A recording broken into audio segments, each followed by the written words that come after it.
आवाज दो, आवाज दो। नमस्कार, स्वागत है आपका राज न्यूज HPTV में एक बार फिर से दर्शकों। जोगिंद्रनगर के गलू में आज हम गलू मेला ग्राउंड में खड़े हैं और यहाँ पर आप मेरे पीछे देख पा रहे हैं, यहाँ पर जो है आज एक बार फिर से 4 लेन संघर्ष समिति पैकेज 4 की जो है वो मीटिंग हो रही है। तो आप हमारे पीछे देख रहे हैं, कई बुजुर्ग यहाँ पर हैं, महिलाएं हैं और नौजवान यहाँ पर फिर से इकट्ठा हुए हैं। और मैं आपको बताऊं, कुछ ही दिनों में जैसा कि NHAI ने डिसाइड किया है कि कुछ हमें भी सुनने में आया, जो कि समाचार पत्रों में सुना गया है, 90 डेज में यानी कि 90 दिनों में जो है वो DPR तैयार होके जो है कार्यवाही अमल में लाई जाए, ताकि यहाँ पर काम जो है वो जल्द से जल्द शुरू हो सके। लेकिन वो अभी तक जिसके लिए ये संघर्ष समिति कार्य कर रही है वो काम अभी अधूरा है। अभी तक ये पता नहीं है कि जो 4 लेन है वो गुम्मा घटासनी से होता हुआ निकलेगा या नीचे के इलाके से, जो कि मछियाल और भराड़ू गुड़ूही से होता हुआ गुजरेगा। तो इसीलिए जो है आज फिर से 4 लेन संघर्ष समिति पैकेज 4 ने दोबारा से जो है यहाँ पर मीटिंग की है। और कई बार हमने आपको पहले भी दिखाया है कि यहाँ पर लोग एकत्रित होते हैं और ये संघर्ष कर रहे हैं कि पुराने जो रोड है, हाईवे है, ऊपर गुम्मा से होता हुआ ये 4 लेन निकले। तो देखते हैं कहाँ तक सक्सेस किसको मिलती है, कहाँ से रोड निकलता है। खैर ये बातें जो है सरकार के ऊपर डिपेंड करती है, फिर भी लोग जो है यहाँ पर संघर्ष कर रहे हैं। तो यहाँ पर जो है कुछ लोगों ने, जो कि यहाँ पर काफी रिटायर्ड, यहाँ से जो रिटायर्ड आदमी भी यहाँ पर आए हैं, उन्होंने अपने विचार रखे हैं। और जो यहाँ पर 4 लेन संघर्ष समिति के प्रधान है अवस्थी जी, तो उनसे भी हम बात करेंगे कि वो क्या कहते हैं, क्या कंक्लूजन जो है इस मीटिंग में निकाला गया है। तो सुनिए क्या कहते हैं सब लोग और अवस्थी जी से हम बातचीत करेंगे। अवस्थी जी कुछ बताएंगे आज की मीटिंग में जो डिसाइड हुआ, क्या क्या आपकी चर्चा हुई 4 लेन संघर्ष समिति की, तो कुछ बताइए आज की मीटिंग के बारे में। हाँ बिल्कुल ठाकुर साहब, पहले तो आपके यहाँ पहुँचने के ऊपर राज ठाकुर जी आपका बहुत बहुत धन्यवाद। इसके साथ ही हमारे जितने भी महिला मंडल, 40 पंचायतों के प्रतिनिधि, महिला मंडल, BDC प्रधान और हमारी पूरी संघर्ष समिति, आप सब लोगों का हार्दिक अभिनंदन और स्वागत करती है। आज की मीटिंग का मेन मुद्दा यही रहा कि हम बहुत जल्दी एक बड़ी जलसे में एक जलसा करने जा रहे हैं। उसमें ये डिसाइड करेंगे कि हम उसके लिए कैसे कार्यरत, अगली रणनीति कैसे बनाई जाएगी। इस वक्त हमें सबसे बड़ी आवश्यकता है कि श्री नितिन गडकरी जी के पास जाने की, वो हम बहुत जल्दी ये डिसाइड कर रहे हैं। और समिति ने ये अभी निर्णय लिया हुआ है कि इसके साथ ही CM साहब सुखविंदर सिंह सुक्खू जी, PW मिनिस्टर विक्रमादित्य जी और कंगना रनावत जी MP साहब और DC मंडी, SDM जोगिंद्रनगर, SDM पद्दर, इनको सब पत्राचार किया जाएगा और आज की मीटिंग के बारे में अवगत किया जाएगा। तो आगे आने वाला आपका प्लान क्या होगा? नेक्स्ट मीटिंग कब डिसाइड की गई है इसके बारे में? जी, अगली मीटिंग हमारी बहुत जल्दी 16 मार्च रविवार को होने जा रही है। उसमें हम अगली रणनीति का जो अपना फैसला होगा उसको डिस्कस किया जाएगा। इसके साथ ही हम दिल्ली नितिन गडकरी जी के पास ज़्यादा से ज़्यादा संख्या में लोग जाएं और वहाँ अपनी इस 4 लेन संघर्ष समिति के कार्यरत जो भी काम आजकल हुए हैं उसके बारे में बताएं। और हम लोग चाहेंगे 40 पंचायतों को आए हुए लोग 4 लेन जो है ओल्ड अलाइनमेंट जो है वहीं से निकले। इसके समर्थन में सब लोग आपके सामने आज पहुँचे हुए हैं भारी मात्रा में, और इन सभी के पहुंचने पर मैं फिर से इनका बहुत बहुत धन्यवाद और बहुत बहुत आभारी हूँ। चलिए, बहुत बहुत शुक्रिया जी। 700-800 करोड़ सरकार बोलती पैसे की बात नहीं है। यहाँ पर अगर रोड यहाँ से जाएगा तो 400 बीघे जमीन कम, क्योंकि 40 किलोमीटर में से 20 किलोमीटर इसी रोड से जाएगा। ये रोड 20-25 हजार, यहाँ 2-2.5 लाख आदमी है, दोनों कौन तीनों कौन आती है। आगे फिर 3 देखो DPR अभी पूरी तरह आ नहीं पा रहे हैं, पता नहीं क्या वजह है। लेकिन देखो नीचे गुम्मा खारसा से इतने भरे लोग आते हैं, हालांकि ये रोड से काफ़ी दूर है, तब ये आ रहे हैं, लेकिन साथ दे रहे हैं। लेकिन हमारे गांव के लोग आ ही नहीं रहे। हराबाग के भी है और यहाँ जो है खान का जो नमक खान का इशू बनाया हुआ है वो तो ऐसे ही बनाया हुआ है। और नमक खान से कम मेरे ख्याल लगता है आधा किलोमीटर नीचे से रोड जाएगा। और इसका इशू लोगों ने ऐसा बनाया हुआ कि भाई ये जो नमक खान जो है गिर जाएगी, ऐसा होगा वैसा होगा, वैसा बिल्कुल भी नहीं है। और ये नीचे से जाएगा और ऊपर से पेड़ पौधे भी बिल्कुल कम आएंगे, क्योंकि ये जो पेड़ पौधे जो है जाए तो पूरे जोगिंदर नगर के लोग रोड में आ गए थे, खासकर औरतें, कि फैक्ट्री यहाँ लगनी चाहिए, यहाँ के लोगों को रोजगार मिलेगा, हमारे बच्चों को रोजगार मिलेगा। तो पूरे सोए हुए हैं, तो तभी हमारी ये कामयाबी हो सकती है, हम कामयाब हो सकते हैं, वरना मुश्किल है। समर्पित करना, अरे मतलब मरण व्रत तक के लिए बैठना, ये सूझबूझ हमारे अंदर होनी चाहिए, तब जाके कोई काम होता है। बोलते हैं ना, बच्चा नहीं रोएगा तो माँ दूध नहीं देगी, अपने बेटे रोएगा चिचाएगा तो माँ चाहे काम में भी लगी रही हो तब भी आ रहे उसने वहाँ उसको दूध पिलाने के लिए, शांत करने के लिए।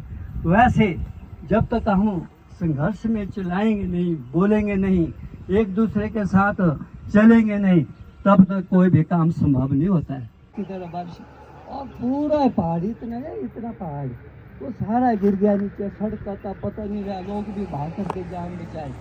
अब लड़ाई लगे चाइना के साथ, किसी के साथ, तो हमारी फौज कैसे जाएगी? सोचोगे अपने दिमाग, जब फौज हमारी रक्षा नहीं करेगी तो हम भी मरे हुए चुनाव होगी, वो कब्जा करेंगे, वो झंडा फहराएंगे अपने देश का यहाँ पर आकर के। तो ये चीज़ें बड़ी सोचने वाली है कि 4 लेन बनने से कितना लाभ है।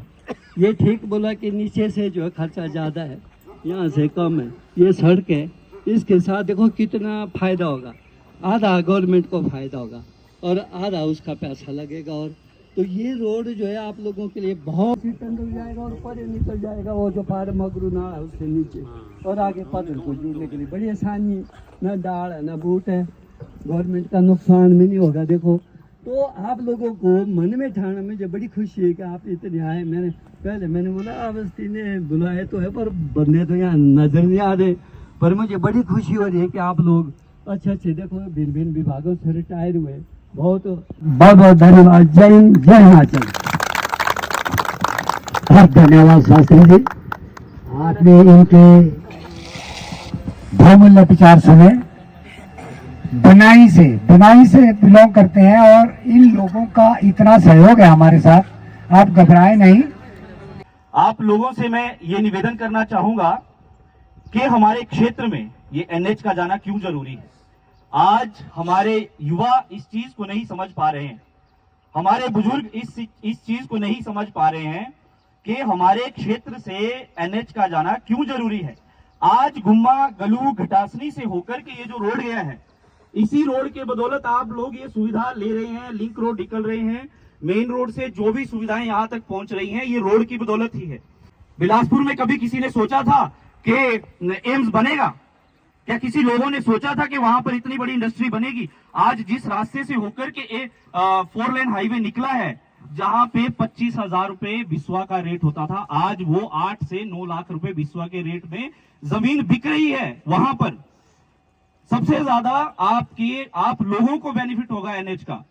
जो लोग इस चीज से अनभिज्ञ हैं, जो ये इस चीज को सीरियस नहीं ले रहे हैं, उन लोगों को मैं बता दे रहा हूं, आने वाले समय में अगर हमारे क्षेत्र में कोई इंडस्ट्री आती है, कोई हाइड्रो प्रोजेक्ट आता है, कोई बड़ा प्रोजेक्ट लेकर के सरकार आती है, क्योंकि भविष्य के गर्भ में कोई पता नहीं है कि भविष्य में क्या आने वाला है, कब कौन सा क्षेत्र डेवलप हो जाए, सरकार किस क्षेत्र में कौन सा नया कारखाना, नया प्रोजेक्ट लेकर के आए। तो आप लोगों को सबसे ज्यादा सुविधा 4 लेन हाईवे की तब होगी जब हाई मशीनरी या बड़ी मशीनरी आपके क्षेत्र में आएगी। इस क्षेत्र के लिए आवाज उठाए, इस 4 लेन हाईवे के लिए एकजुट होकर के आगे बढ़िए और इस क्षेत्र की डेवलपमेंट के लिए आगे आए। जय भारत।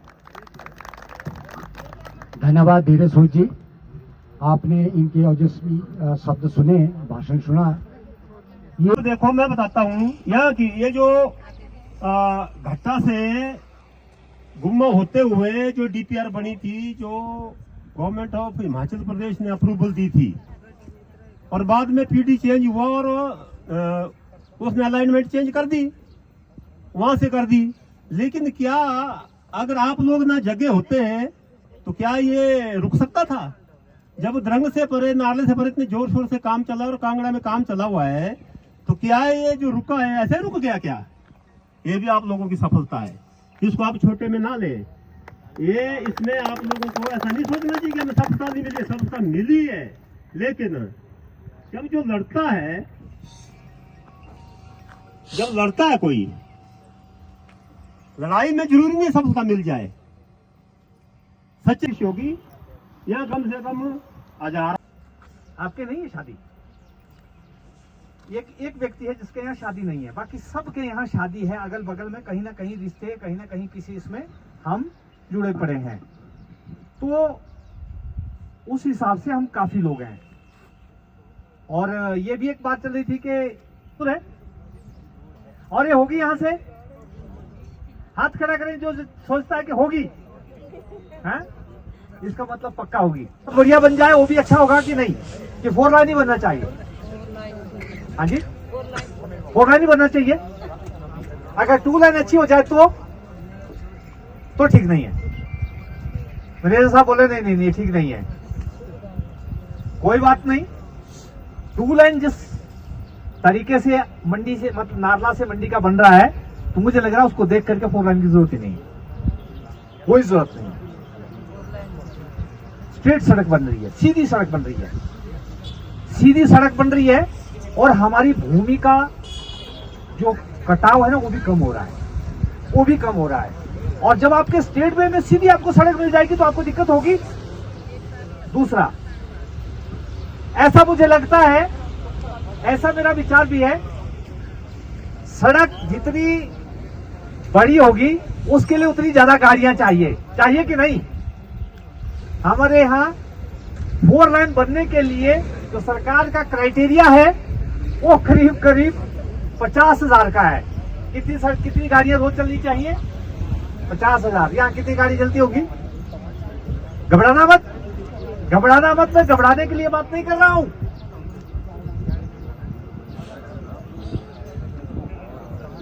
उतनी गाड़ियां चलने से सरकार को टैक्सेस आएंगे, और वो जो टैक्सेस आएंगे आपका चौड़ा रोड हो जाएगा। तो इस सड़क पे जब सड़क बनाने की बात आएगी, बहुत सारे लोगों को उसमें MOU साइन करने में दिक्कत होगी। जो सड़क बनाएगा उसको रिकवरी भी तो करनी है। गडकरी बोलते हैं कि मैं सड़क, आप कहां कितना पैसा चाहिए उसकी कमी नहीं है, मेरे पास बहुत सारे डोनर है, वो पैसा खर्चने को तैयार है। डोनर होता है दान देने वाला, दान नहीं मतलब पैसा इन्वेस्ट करने वाले हैं, लेकिन वो बाद में आपसे ब्याज सूद के साथ वसूलेंगे। अगर गाड़ियां कम चल रही है और रोड पे खर्चा ज्यादा हुआ है तो आपके जो टोल प्लाजा है वो महंगे हो जाएंगे। क्या हो जाएंगे? महंगे हो जाएंगे। अच्छी चीजें आती है तो उसके साथ थोड़े खर्चे भी आते हैं, ये हमको मन बना लेना चाहिए। तो ऐसे में अगर सड़क हमसे दूर होती है तो हर चीज के लिए हमको घूम घूम के आना पड़ेगा, हमारा पैसा बहुत ज्यादा खर्च होगा। इसलिए हम सब की जिम्मेदारी बनती है कि इस सड़क को यहीं से बनाना है तो हमको हमेशा के लिए तैयार रहना है कि हमको संघर्ष करना पड़ेगा। क्या करना पड़ेगा? यहाँ पर उपस्थित सभी भाई बहनों को मेरा नमस्कार। मैं जितनी भी यहाँ पे लेडीज आई हुई है, मैं इनसे निवेदन करूंगी कि जब भी आप अगली बार मीटिंग में आएंगी तो अपने साथ 2-2 लेडीज साथ लेके आए, ठीक है? और जहाँ तक वो अपने भाइयों को, बहनों को, अपने रिश्तेदारों को अगली बार जब भी मीटिंग होगी उसमें सब होने चाहिए, क्योंकि जितने ज्यादा यहाँ पे लोग होंगे उतना ज्यादा जो है प्रभाव पड़ता है, गवर्नमेंट को प्रभाव पड़ता है। और बाकी जो ये 4 लाइन का मुद्दा चला हुआ है, इसमें हमें फायदा है, हमारे बच्चों को फायदा है।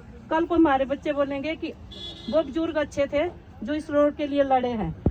बधेड़ यहाँ आपकी रोपापादर, तो इतनी पंचायतें आपके पास हो, इतने लोगों के समर्थन आ रहे हैं, बाकी और आ रहे हैं, तो ऐसा कुछ नहीं है कि आप लोग अकेले आ रहे हैं। जिंदाबाद, फॉरेस्ट राजनीति जिंदाबाद, फॉरेस्ट राजनीति जिंदाबाद। आवाज दो, आवाज दो, आवाज दो। हम क्या चाहते हैं? इंसाफ के आगे, इंसाफ के आगे आवाज दो, आवाज दो। फॉरेस्ट गर्ल्स समिति जिंदाबाद, फॉरेस्ट गर्ल्स समिति जिंदाबाद। आवाज दो, आवाज दो। मातरम, मातरम। अनेक है, अनेक है। तो अभी हमारे को टाइम लगेगा ना, कितना आना पड़ेगा। ठीक है जी, ठीक है सर। चाय पी।